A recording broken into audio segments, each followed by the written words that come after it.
Hi hello అందరికీ నమస్కారం అండి. ఈ సద్దుల బతుకమ్మ అయితే స్టార్ట్ అయింది కదా. సత్తు పిండ్ల కోసం అయితే అందరూ ఎదురు చూస్తూ ఉంటారు. ఇదైతే మన తెలంగాణ స్పెషల్ మొక్కజొన్న సత్తు పిండి అనమాట. నేను ముందు రోజు మంచిగా కడిగి ఆరబోసుకున్నానండి. ఆరబోసుకున్న తర్వాత ఇప్పుడు వీటిని వేయించుకోవాలి. ఈ మొక్కజొన్నని స్టవ్ సిమ్ ఫ్లేమ్లో పెట్టుకొని వేయించుకోవాలి. మనం ఫుల్ పెట్టినామనుకోండి పైన అంతా మాడిపోతుంది, లోపల పచ్చిదనంతా మన మంచి టేస్ట్ అయితే ఉండదు. వేసుకోవడానికి అయితే కనీసం మనకి 20 మినిట్స్ అయితే ఈజీగా పడుతుంది. చూడండి, ఈ కార్న్ అయితే ఈ విధంగా వేయించుకోవాలి. కార్న్ మొక్కజొన్న వేగేసరికి చూడండి ఇలా చెమటలు పడతాయి అనమాట. 20 మినిట్స్ ఈజీగా వేయించుకుంటేనే మంచిగా ఇలా వేగుతాయి, బుగ్గలా వస్తాయి. అప్పుడు మన పిండి పట్టించుకుంటే టేస్ట్ అనేది చాలా బాగుంటుంది.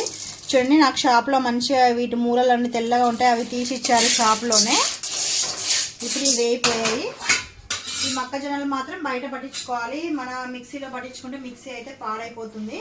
మొత్తం చల్లారినాక బయటికి వెళ్ళి మనం వీటిని పట్టించుకోవాలి.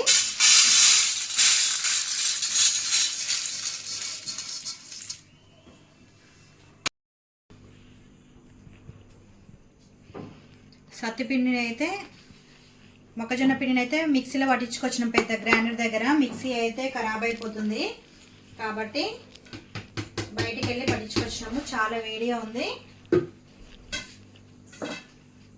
ఇప్పుడు దీన్ని హాఫ్ తీసి బెల్లంతో వేసుకుందాము, హాఫ్ తీసి చక్కెరతో వేసుకుందాము.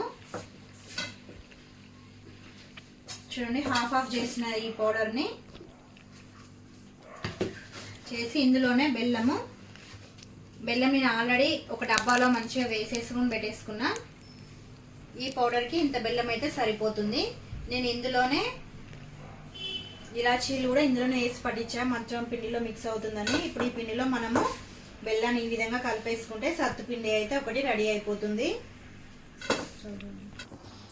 ఈ విధంగా మొత్తం మంచిగా బెల్లము మనం పట్టించిన మొక్కజొన్న పిండి కలుపుకుంటే ఒక సత్తు పిండి అయితే రెడీ అయిపోతుంది. ఇప్పుడు ఇదంతా గిన్నెలో వేసేసుకొని నెక్స్ట్ షుగర్లో కలుపుకుందాం. ఎందుకంటే కొందరు బెల్లంతో తింటారు, కొందరు షుగర్తో తింటారు కాబట్టి నేను ఒకే వీడియోలో రెండు రకాలైతే చూపిస్తున్నాను.